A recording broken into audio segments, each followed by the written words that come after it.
This is Amanda Grace. She claims to be a prophet of Trump, basically. She prophesies on Donald Trump's behalf, and it's so funny. This is an older video from her, but she's got some crazy stuff that she did recently. Let me just show you who she is if you don't know. 2023, mid-May, I believe.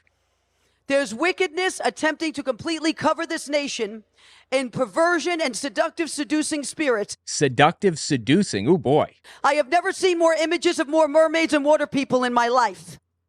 Okay. Images of mermaids and water people. God is injecting images into her head for prophecy reasons of mermaids and water people. Go on. You have my attention now, Amanda. Images of more mermaids and water people in my life. That's a division in the kingdom of darkness, and they're highly technologically advanced. You hear the crowd, dead silence. I love it, dude. No one's clapping. Yeah, no one's doing that. And we have to understand what we're dealing with. And we have to understand the rules of engagement in spiritual warfare. And we are meant for hand-to-hand combat.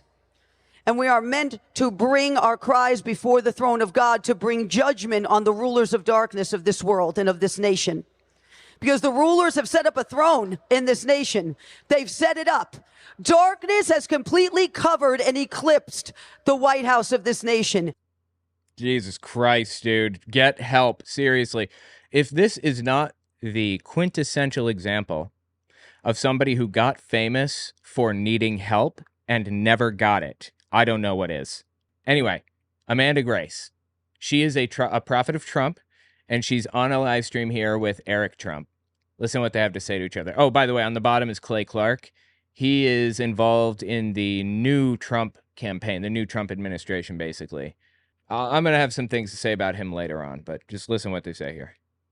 And I will tell you this, over the next 24 hours is Yom Kippur, and the Lord does bring verdicts down in his court. Okay, wait, Yom Kippur, is it 24 hours? When did this video come out? October 12th. Okay, so October 11th to October 12th. Wow, it looks like that time has elapsed. Okay, what's supposed to happen in those 24 hours that didn't happen? Does bring verdicts down in his court. And I am telling you this because I feel it, and Clay knows I don't say anything unless I know it's coming from the Lord. Your enemies that have done this, those verdicts are coming down on Yom Kippur in this next 24 hours against them. God is bringing those verdicts down. I am telling you this. This is happening over the next 24 hours of Yom Kippur. This is... Dude, who is this guy in the background who has, like, no hair on the top, but he decided that it was a good idea to let it grow out on the sides into, like long hair? Why? He doesn't seem to have any friends. Like, Amanda Grace is not telling him, don't do that. Please stop. Nobody in his life? Really? Okay. Of Yom Kippur. This is when these verdicts come down, and your enemies that have done this to you, these verdicts against them are going to come down on scrolls, and the Lord is going to send them into the United States of America. The Lord's going to send them down on scrolls in the United States. Okay, so I start thinking to myself, court of heaven, court of heaven. I've heard that before. What does the court of heaven do? Well, as it turns out, we have a few more examples. This is Johnny Enlow talking about the court of heaven. This one, by the way, is from July 25th, 2022. I'm just going to say some things again, and controversial until we show the proof. But would you be surprised to find he never showed the proof? We'll tell you that, you know, the Supreme Court of Heaven already decertified the 2020 election. Oh, that's good. That happened the day of the thievery. That happened November 3rd and November 4th. It was decertified in heaven. Apparently, heaven has a court that certifies elections. Like, heaven's job is to certify elections, apparently. Why would heaven need a court? Doesn't God have, like, the ultimate final say? Isn't he, like, the main man who has all the information? You don't even need to you don't even need to present a case because he's all-knowing and all-wise. Why would there be a court of heaven, a Supreme Court of heaven? And so the Supreme Court of Heaven decertified. So just let that resonate with you. Now, I'm trying. The Supreme Court of the United States somehow freed up from some constraints of blackmail or whatever, either late June or early July. Yeah, he's a QAnoner. They also have already decertified the 2020 election. Now, that's the rumor I've been hearing. And are you stating that? Are you coming out and stating that they I'm did? stating it. I'm stating it. Wow. Oh my God, dude. And you're going to see that. And they didn't just decertify it, but in that decertification, there is a certifying of President Trump. Oh, so he didn't just, God didn't just decertify the election, but he also passed legislation, God did, that allows Trump to be the president. Okay.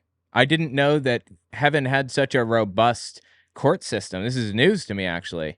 Again, just so you make it clear, the spiritual and the natural, I have been saying all along when people say, when's Trump coming back? I was like, he's never left. He has never been out of his position as supreme governmental leader on the planet. He has not left it. He's not been. There's some other ones working closely with him, but he is number one, has been number one, and he's been that for years.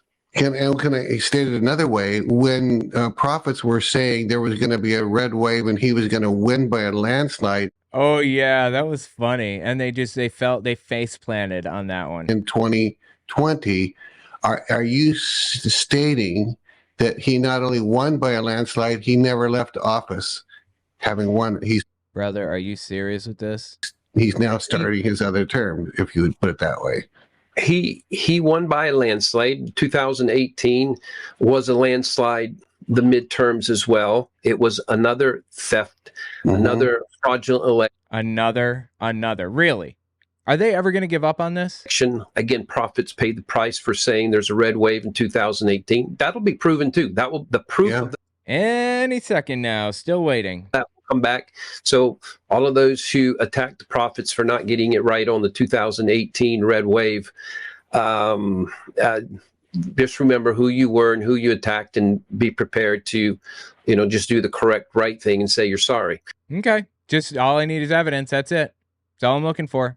Any second, right? So we've come to find that heaven has a Supreme Court that certifies things and decertifies things and all of that, apparently. I wonder if the Supreme Court ever goes against the wishes of God, like the Heaven Supreme Court. You guys think? You guys know Kat Kerr, of course, right? She has some more stuff to tell us about heaven and how it operates. Talking about the body parts warehouse earlier.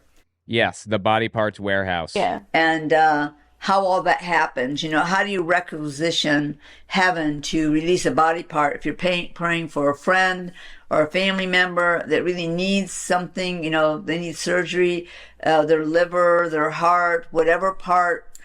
They actually do have a body parts warehouse in heaven, and several people have been there and seen it. Why would they need a body parts warehouse in heaven? Can't God just snap his fingers and be done with it? I don't understand. And how do they keep these body parts alive? So you've got like a pair of lungs or something in a bin in some warehouse? Don't they need to, be replenished and stuff? Don't they need like blood flow and things? And it does look like a warehouse, but not like what you would see here. It's very supernatural. It's an amazing building, but they actually have... It's an amazing building, this body parts warehouse in heaven is. A protocol on how they operate, sort of like what we here on the earth. They actually have a huge reception. The counter that this reception is in is like the universe is in this whole counter. As you're looking down, you're seeing creation and creativity all over in the universe while you're waiting. And what happens? Wait, you have to wait? There's a line in heaven? Are you kidding me? Oh my God. Don't tell me I have to wait in heaven. That sounds like hell. Is when someone prays in faith and asked for a body part to be sent, they say, I ask for a requisition to be given to the body parts warehouse that my friend needs a new heart or they need new eyes, whatever that requisition is. When that prayer is released, it's sent to this body parts warehouse, and they will call for an angel to come from the back of the warehouse, and they will hand them this requisition, which is the request. They then take it into this other place. I haven't been in the other place, but I know they're getting it approved. But she's been in the body parts warehouse, you see. Oh my God, dude. Get help. Seriously. This is crazy. It has to be stamped, approved for this time, or else they would stamp it for another time. Anyway, Jesus, dude. Insane. Believe it or not, that's not even like the only example of absolutely insane court of heaven stuff that I have. This is Kent Christmas, another televangelist.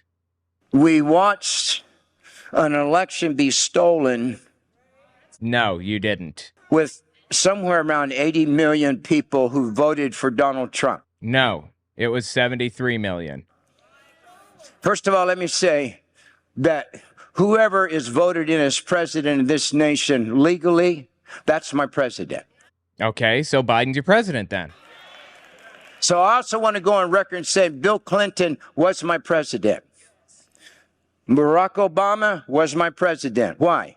Because the nation voted him in. Why is he even talking about this from the pulpit? I don't understand. What does this have to do with anything? You know what it has to do with his ministry? He is effectively a Trump prophet. He believes that he is prophesying on behalf of God about Donald Trump. We are required by the Spirit of the Lord to honor judicial rule and law. The reason that You're commanded by the Spirit to honor judicial rule and law. Where? It's possible, I suppose, but where does it say you are bound by the Spirit to honor judicial rule?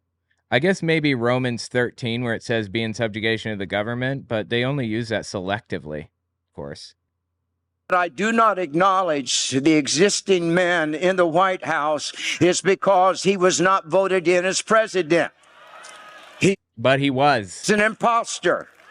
But he's not. He stands in a place that is not his. So in the eyes of the court of heaven, Donald J. Trump is still the president of the United States. Okay, interesting. Well, I have to tell you, after an election, the president is no longer president. It has no the next guy in line has no bearing on that. So, if Biden didn't win the election and is not the president, that doesn't mean that Trump is automatically the president. As Johnny Enlow said earlier, not only was Biden decertified in the Supreme Court of Heaven, but they also certified Donald Trump. They had to take that extra step.